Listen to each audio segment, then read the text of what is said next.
Hi, this video is for bass players who are working on Can-Can in the Beginning Orchestra Packet. Please have your packet out. I'm going to be referring to it a lot of times.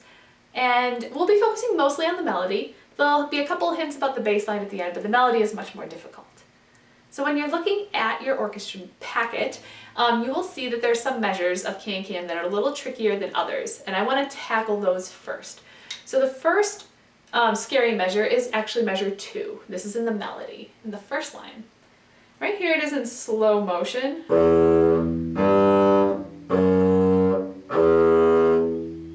So you cross over to the G, but then you're going to need to come back to your F sharp. So make sure your F sharp is nice and extended. You might even want to set your hand up before you start playing by setting down the F sharp and picking it up so you have a good hover. So here is measure 2. I'm going to do it 3 times. We'll do it every tricky measure 3 times. If you need to do it more than 3 times or slow it down, that is totally cool. Just pause the video, work it out, and then you can join me when you got it. So here's measure 2, first of 3 times. Ready, go.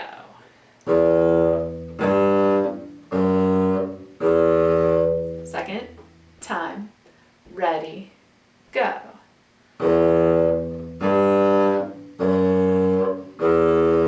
Third time, ready, go.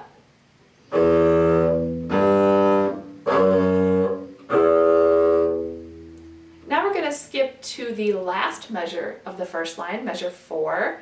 And what we're going to do is practice hopping from our B to our F sharp. That's the big skill that's needed in that. So try just rotating your hand a few times, making sure that your elbow is moving all the way to your D string so that your F sharp is in tune. Now we're going to try that measure. Starts on an A. My hand remains open and extended so that it's ready to come down when we need it.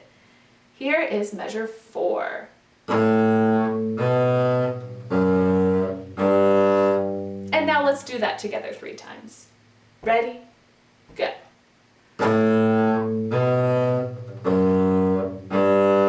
Second time, ready, go.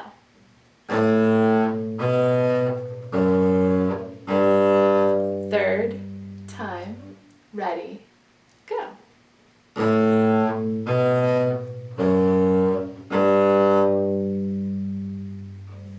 And now we're going to skip down to the last line. We're still on the melody, and we're going to focus on the third measure of the last line. It's the second to last measure of the entire melody. Starts on an open D. Sounds like this. Okay, the common theme in these measures is going to your 4th finger. That is always a challenge on a big instrument like a bass. So now let's do that measure 3 times. Ready, go. Second time, ready, go.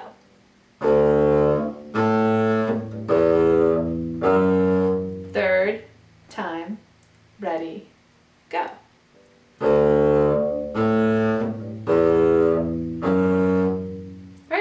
Trickiest measures in the melody of Can-Can. I'm going to pop back up to the second line now, and I want to talk about measures 3 and 4.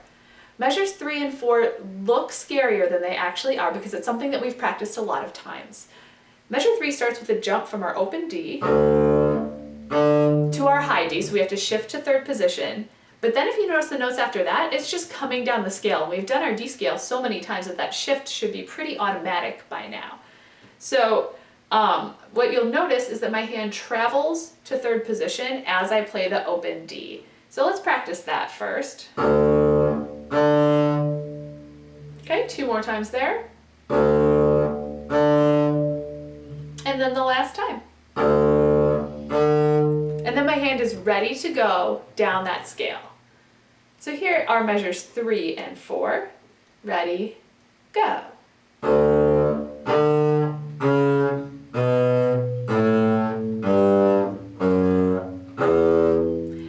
On an E. The D actually doesn't happen till the 3rd line. It's the first note of the 3rd line. Let's do that scale 1 more time. Starting in 1st position, traveling during the open D. Ready, go.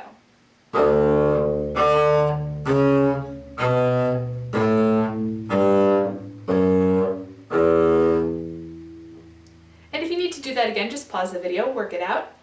Now we're going to talk about the rhythm. In the first line, you can see that we have do, do, do-day, do-day. That's a reverse Mississippi hot dog.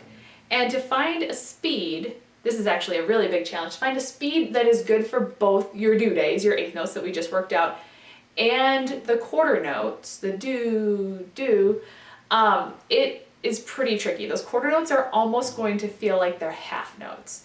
So I'm going to practice that rhythm of the first line just on an open D, and you'll see what I'm talking about. Those quarter notes to find a speed that works with the do-days are going to feel pretty slow. So here's the first line, the rhythm on an open D.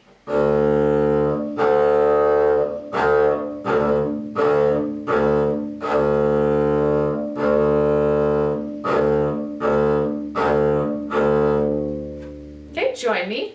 Ready, go.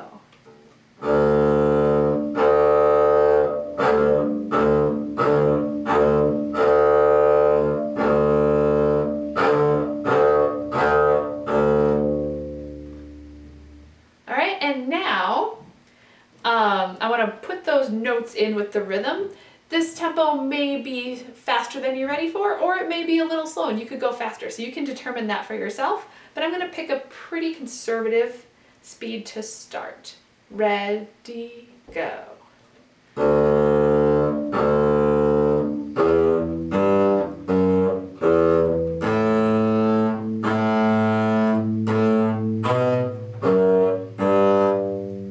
One more time to get that rhythm. Ready, go.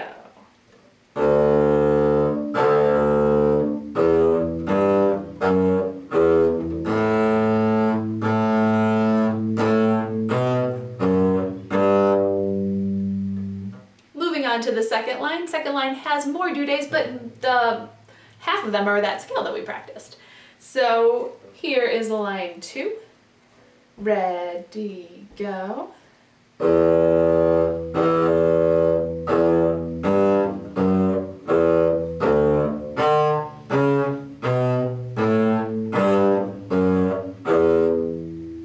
another shot at line 2. Ready, go.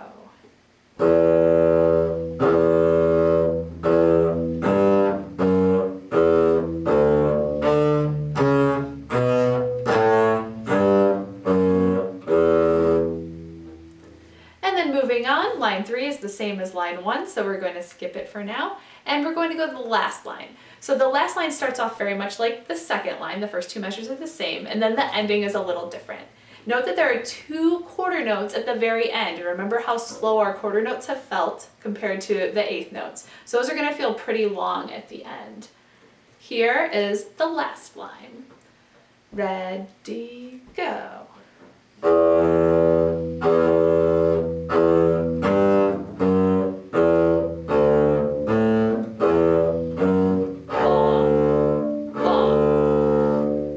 Here's the last line one more time. Ready, go.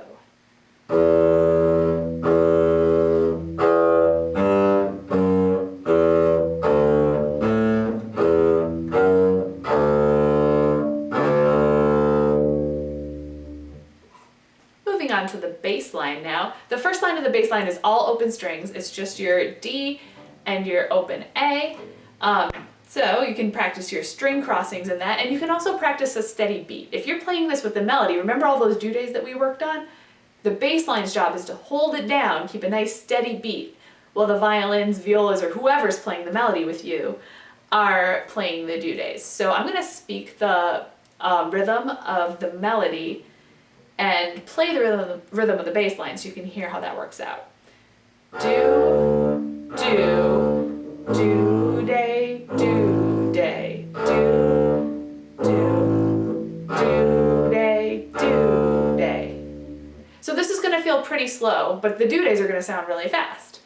All right, notice that I rocked my elbow for my string crossings, D to low A.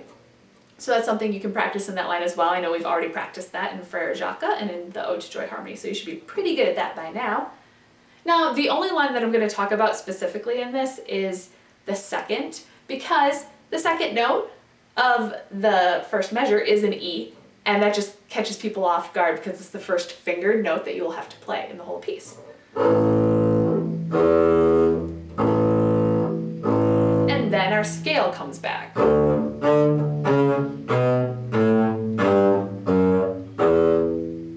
So some familiar things just coming back in a different context. I'm going to give you that line one more time. Second line of the bass line. Ready, go.